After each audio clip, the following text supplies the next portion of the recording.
April in the Arizona garden means that the days are getting a little bit longer, the sun is rising a little bit further to the north each day, the songbirds are back in the garden, which isn't always a good thing, but the warmer days mean that the plants are settling in and growing really well.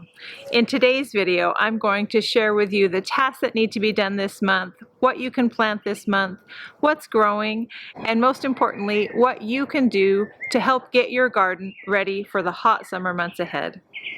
But if we haven't met before, my name's Angela from Growing in the Garden, and I love to share garden inspiration and helpful tips so you can be successful growing your own garden. Let's talk about your vegetable garden. How is it growing? How are things going? Did you plant a lot during the months of February and March? Hopefully those plants are beginning to settle in and you see them pushing out new growth. March's weather can be unpredictable, but when we get into April, we consistently have warmer days, and the plants really begin to grow and thrive. Hopefully that squash that you planted last month or the month before is settling in and growing well. You should begin to see some blossoms on that. If those blossoms aren't developing into fruit, you may need to take matters into your own hands and hand pollinate those female blossoms. Look for the female blossom, which will have a bulbous stem, and remove a male blossom, which has a long, thin stem, and simply transfer pollen from the male blossom to the female blossom. That should help with any withered fruit that's not getting pollinated. April is a great month for harvesting all of the fall and winter planted carrots. If you're wondering if it's time to harvest your carrots, dig around a little bit at the top of the carrot and you can see the diameter of the carrot, and if it looks nice and big, go ahead and pull it up. If you still have carrots growing in your garden, make sure that you are thinning those carrots to about 2 inches apart. Carrots any closer than that won't develop into nice full-size carrots. April is a great month to plant beans here in the low desert. Bean seeds do best planted directly in the garden. Those seeds are nice and large, so plant them about 1 inch deep in your soil, give them regular water, and you should see harvest in no time. If you haven't already, April is the time to clear out most of those cool season crops. As temperatures heat up, celery becomes bitter and tough. Harvest your remaining cool season crops, cut them at the base, leave those roots intact, fill those beds up with compost, plant any empty spots in your garden with warm season crops. You've probably noticed some of those cool loving crops are beginning to bolt. That means their focus is switching from producing yummy, tasty leaves into producing seeds. Once a vegetable bolts, you need to harvest it right away for best flavor, or you can leave it in the garden and allow them to flower and attract the pollinators and then collect the seeds. If you have garlic or onions or leeks growing in your garden, April is the perfect month to fertilize. Use blood meal or a dose of fish fertilizer. There are still plenty of things that we can plant during the month of April. Here are a few of my favorites. This month, plant seeds of beans, black-eyed peas, corn, edamame, okra, peanuts. The following can be planted from seed or transplant: Armenian cucumbers, cantaloupe, cucumber, loofah, Malabar spinach, Roselle hibiscus, and summer squash. The trick with planting transplants of some of those is to make sure that you're choosing nice young transplants. Don't choose transplants that have been in the pot too long, that have outgrown their pot, and that the roots are growing out of. Those plants are going to have a harder time adapting and adjusting to your garden. April is also a great month to plant sweet potatoes. Sweet potatoes are grown from rooted slips of sweet potatoes. I think April wins the award for most beautiful month in the garden.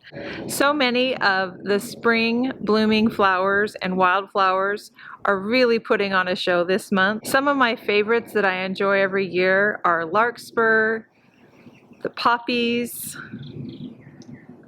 the sweet peas. If you're growing sweet peas, keep them harvested. Leaving those blossoms on the vine signals to the plant that it doesn't need to produce anymore. But if you keep picking, the plant keeps producing more. I also love all of the hollyhocks blooming this month. The roses that we pruned back at the beginning of the year are beginning to bloom. Sunflowers even begin to bloom this month. So many things are in bloom. Just take a moment and enjoy all of the beauty that surrounds us in our gardens this month. As wildflowers finish up, learn how to collect the seeds from the different wildflowers. If you want wildflowers to reseed and come back next year, here's a tip.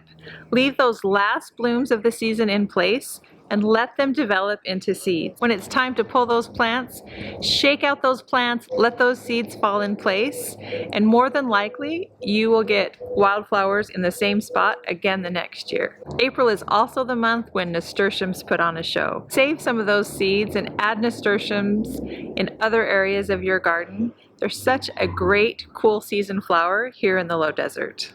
Other favorites that are blooming this month are lobelia, calendula, blue salvia. Ranunculus blooms are still going. Keep those deadheaded to encourage more ranunculus blooms. As they come to the end of the season and finish blooming, cut off those flower stems, but allow those leaves to die back and put energy into those corms. Once the leaves have all died back, then it's time to dig up those corms and save them to plant next fall. There are a lot of options for flowers to plant this month.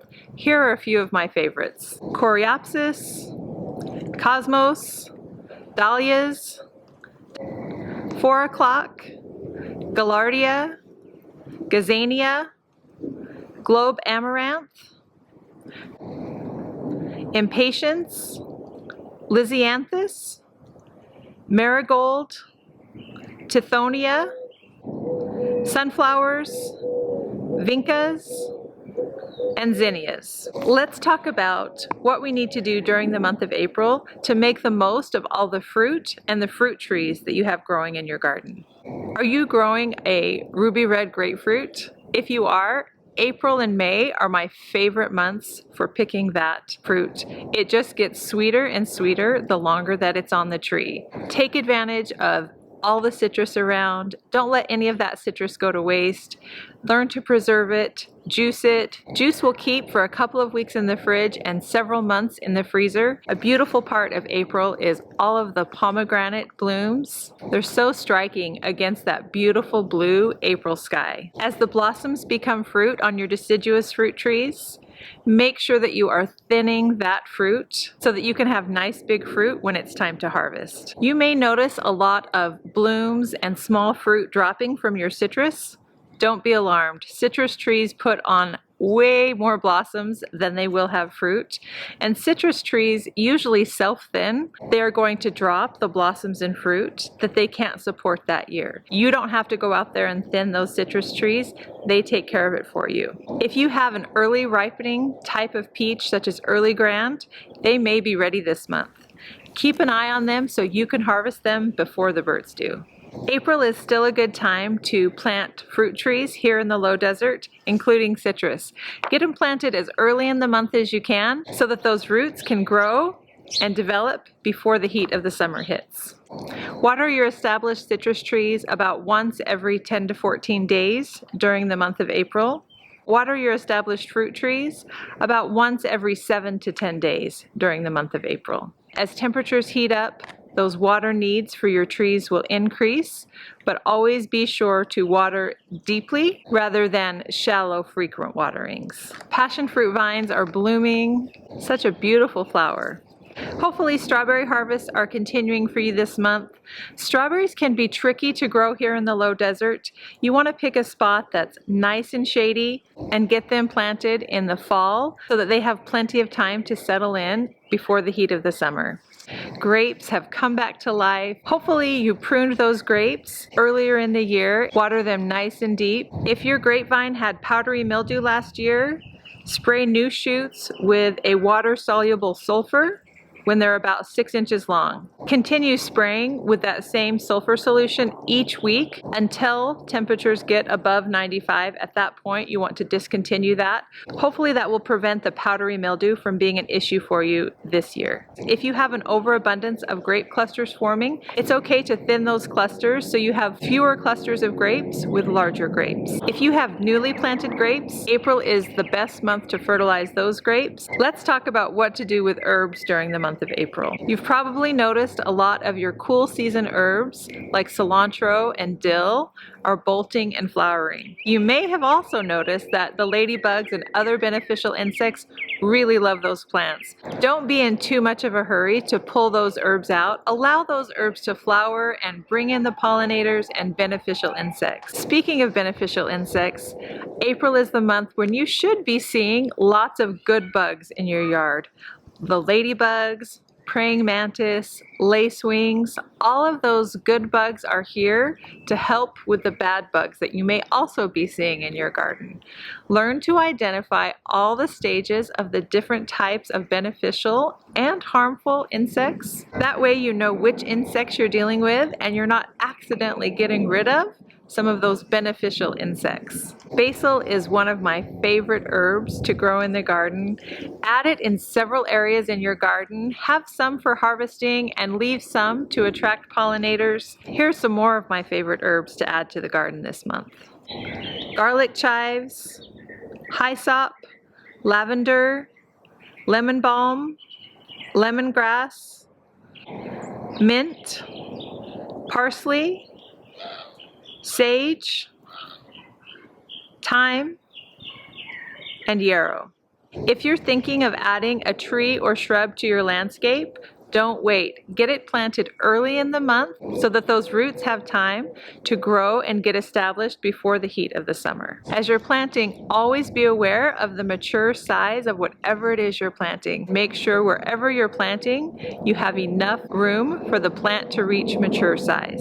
If you didn't do it last month, check your irrigation system and all the emitters. Run the system and fix any leaks or broken emitters so that that system is working well before it gets hot. As temperatures heat up, plants in the ground and in containers will need more frequent watering.